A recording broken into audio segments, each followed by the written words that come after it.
welcome to another episode of the Rhode Island Small Business Coalition's Small Business Forum. I am your host, David Dadekian, a small business owner here in Rhode Island. I own Eat Drink Rhode Island. Forgive me as I've got a little bit of cold I'm fighting today, but so forgive me as if I sound a little hoarse. But we're really excited to have a great guest with us today, candidate for governor. This is an election year here in Rhode Island. 2026 is an election year, and we've got Elaine Pelino. She is running as a Republican candidate for governor. Welcome, Elaine. Oh, well, thank you so much, David, for having me. I really appreciate it. Yeah, I'm originally from Rhode Island. I grew up in Providence. And I don't know why I came back when there's snow. I'm unbelievable. Well. But anyway, I grew up in Providence as a child, and then I moved to Houston, went to school there. I started a business. I modeled, I acted.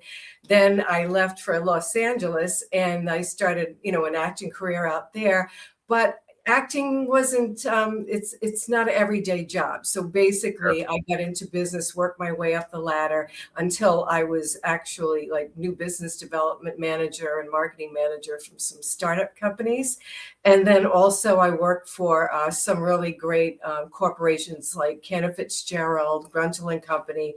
In fact, I was Howard Lutnick's assistant for a while before they closed the Los Angeles office. And then, of course, they were all in New York until 9/11. Unfortunately, most of the people from that, I didn't go out there. I stayed in LA, but yeah. So this is interesting. Why I want to run for governor? I mean, people. Yeah, right. Here you are back in Rhode Island. So how long have you been back in Rhode Island now? I've been back 15 years. Okay. So I came back. My parents weren't doing too well. Los Angeles, I was, just wasn't interested anymore. I said, I want to go back home. I love it. I live in Smithfield. I live on a pond. It's country. It's beautiful. And anyway, so my parents unfortunately passed. I took care of my mother the last few years of her life. And I did have a business. I had Tigress magazine for a while.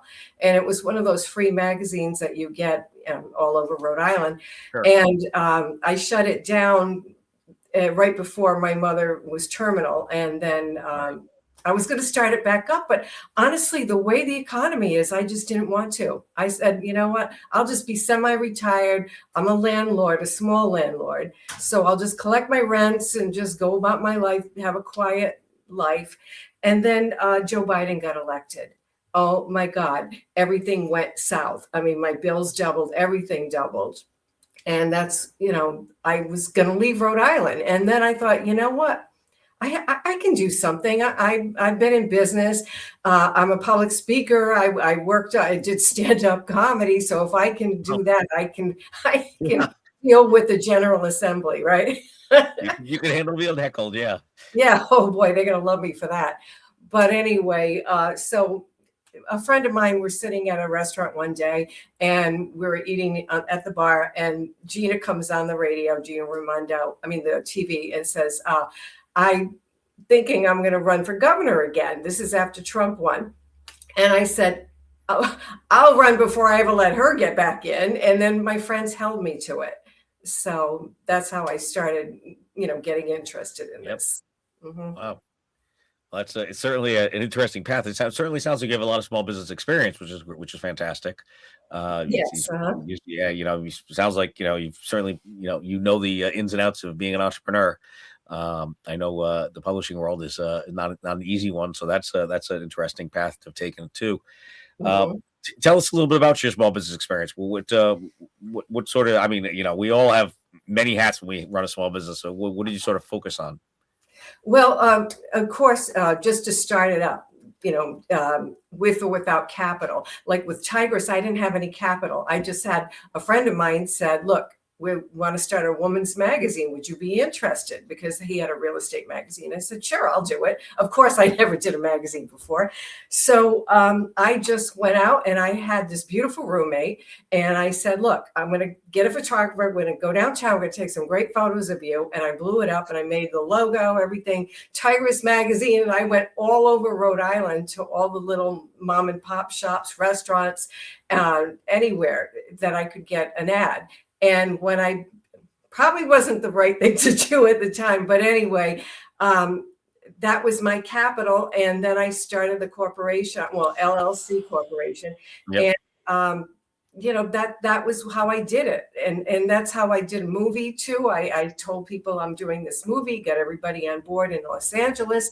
And then I even got it financed. And everyone was telling me, you can't finance a short film, there's no return. Well, I did get it financed, and we won awards all over the country, and we won Australia's Golden Cinnamon for the best short film. Oh, wow. So that's what I basically do, just like my campaign, grassroots. Not a lot of money in the kitty, but I just go out there and I just start promoting and promoting. And with that, then I would get the groundwork done and then start building the business. But again, the economy wasn't that great, and also it wasn't good. No, right. The taxes are way too high.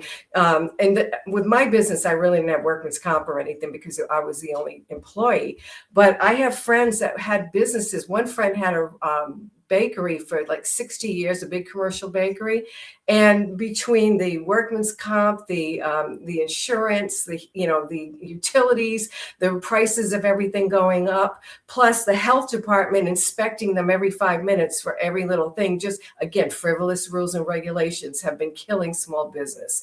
And they just said the heck with it, and they just gave it up. They just shut it down after all these years. They weren't making a profit anymore. Nobody, very few people I know in small business are making a profit right now. Yeah. No, it's something we fight against all the time. Certainly, regulations and policy is a lot of what we do. That's why we interview all the candidates during an election year to see where they stand and where we can see hopeful progress to be made. You mentioned regulation. You mentioned the health department there in that conversation. I know an inspector general is something that's often come up. Is that something that you've campaigned on? Yes. Yeah. Well, in fact, I'd love to get an inspector general, but again, here we go with the General Assembly. Even if I want one, it has to pass through them. Yeah. And if it's still going to be a Democratic majority, they're not going to want an inspector general. But what I could do is do a forensic accounting, a private agency to come in and do a deep dive, like a Doge type thing, and the departments that I really feel need it the most.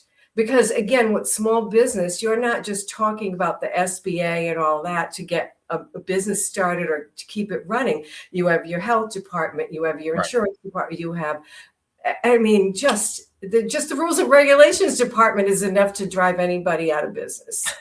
And now with the utility company, we got to start doing something about the commissioners. Some of them, their contracts are coming up. I would definitely think about not keeping them. I would talk to them, see what they have to say. But I'm sorry, we keep voting for more rate increases. Our gas tax is 37 cents. I mean, at least last time I looked.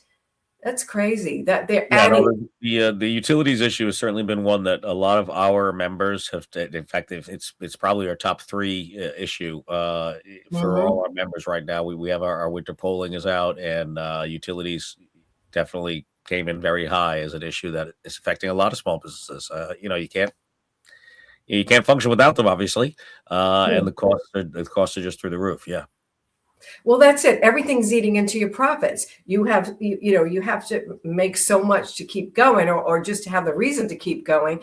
And now when your utilities are doubling, you have your insurances going through the roof, and the rules and regulations, it's just too much. And they were always adding something. They were always coming, the Green New Deal, I can't now wait till that thing is dead. I know Trump is trying to get rid of as much as possible. I know I said the name, but trying to, stop the windmills and all that. And if we could do that here, because most of our surcharge on the, the delivery charge is from these new, what do you call it? New Deal, new Green Deals. Nope.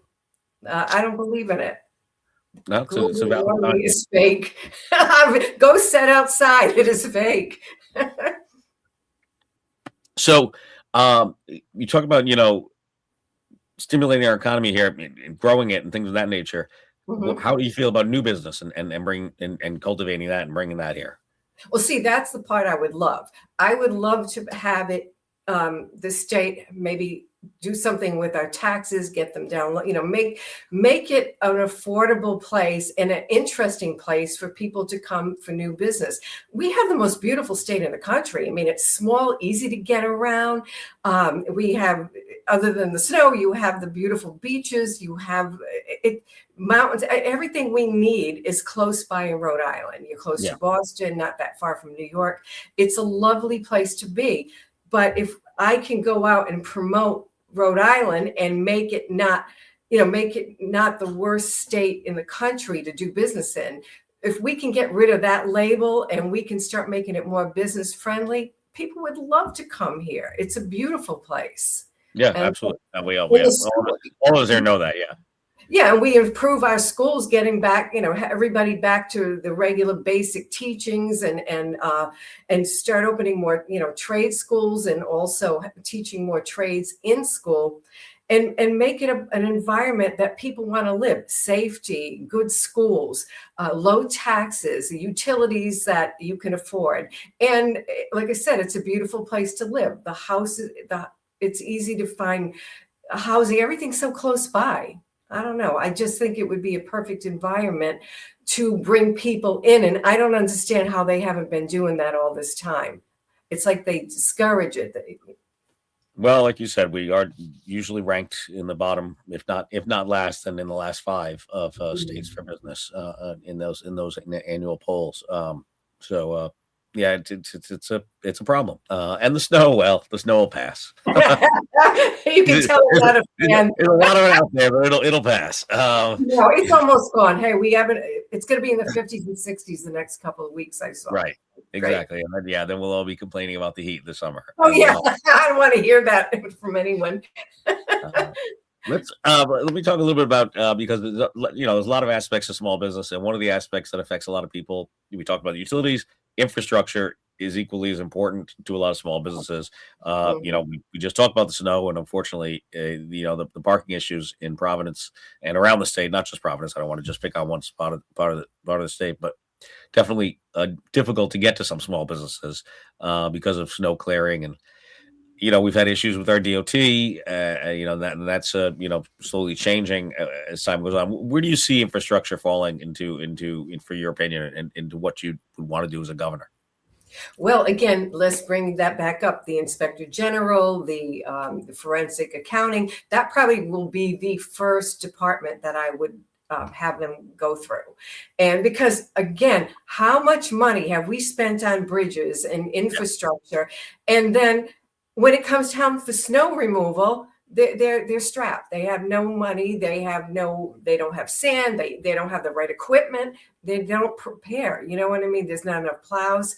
And in Providence, a lot of people, I feel bad because a lot of people rent and they don't have off-street parking. So they are stuck there, and they're getting daily, fines for having their car snowed in, which isn't good. And then again, like you said, the small businesses, it's preventing them from getting people to walk by downtown, walk by their business to go in. It's just, they don't think. I would like to see this not be I know a guy state anymore, to make it more, like I said, business friendly, get people in there that are merit-based. That's all I would do. I would merit-based hire, no DEI, anybody can apply, but if you're the best, I don't care what color you are, how tall you are, whatever you are, if you are the best person for the job and you do a good job and you pass your evaluations, performance evaluations every 6 months, which I would have done, then that's fine. But if we don't start doing that in the state, every department is, so many people just are inept. They're just hired because they knew someone, or they were with a favor, or friends, or we got to get rid of that. Just get rid of the career politicians and start putting people in there that are business minded and merit based. That's how I feel. So you said, governor is the first role that you're running for. Obviously, you mentioned, not deep pocketed, grassroots. Mhm. which is, it's difficult. It's an uphill climb. I mean, like, we often see people who've been in office in various offices for many years and have been banking a lot of campaign contributions over that time. Mhm. How do you see yourself fitting into that structure, and how do you see your edge? Uh, let's just start with your Republican competition first before we even discuss the general. Okay. Now with my Republican competition, I have two gentlemen that are businessmen, and one just came back from California to Rhode Island. The other one has been here a while. And yes, they're very good. And but so was I. I also worked in the same type of businesses. Uh, anyway, to make a long story short, they are getting a lot of the money, or at least one of them is. Yeah, But right now, I've been focusing so much on. They said, "Well, you can't run just a social media campaign," but that I had to get face recognition. A lot of people don't know who I am because I didn't live here for 15 years. I've been here for 15 years, but I'm not. I wasn't a politician, and I right. really wasn't a household name in Rhode Island. So that's what I did. And I started telling people what I'm running on and what I feel and what needs to be changed, at least in my opinion. And I'm going to keep going with that. And I'm going to start doing some commercials and some videos. And then we're going to do walkabouts all over the state. We're going to go Great. have town halls. We're going to do any kind of meet and greets that we can. And I'll start fundraising because I really haven't concentrated on the money. But let's face it, we know from being in business, you need money for Yeah. everything. So it's time. I'm going to start working on the campaign as far as finances. Yeah. Mhm. Great. Okay, good. And then, assuming you're fortunate enough to win the primary, what would your message be to the general population of the state for as governor? Well, let's go in a new direction, and it's time to fix what the lifetime politicians broke. And that's what I want to do. I want to go back to square one and see how much money do we truly need to run this state properly. I bet a lot less than what our budget is. I bet we can cut that budget and you know prune the government, make it a lot smaller than it is, as far as employees, as far as like some different rules and regulations. We need to clean everything up and see what we really, really need to get this state going again. And then we can add as we need to. But if we don't make it business friendly and we don't make it a safe place to live and a place that people can afford, we're going to start losing, never mind business, we're going to lose people. It's Yeah. a lot easier to go to a nice red state that's warmer, that has less taxes, everything's less expensive. And why not?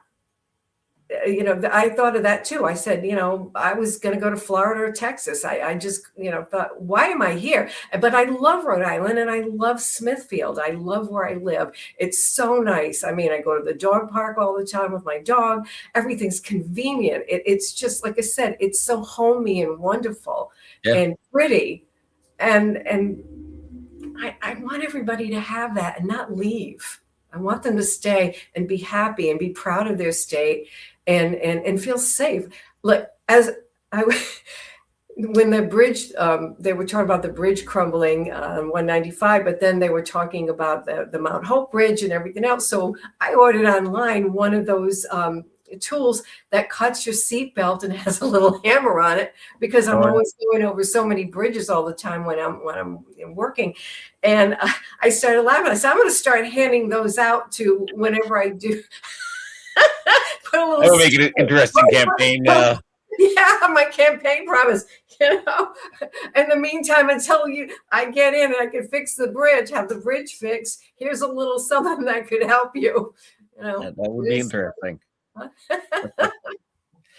Well, Elaine, thank you very much for your time today. It's been thank great talking you. with you. Best of luck with everything. Thank you for making the time to talk with us and tell us your views on small business for the coalition. It's good for our membership to hear. Good luck. Thank Take you, care. David. Thank you. Bye bye. So that was Elaine Pelino, She's running for governor of the state of Rhode Island, and we'll link up her website and social media and all that down below.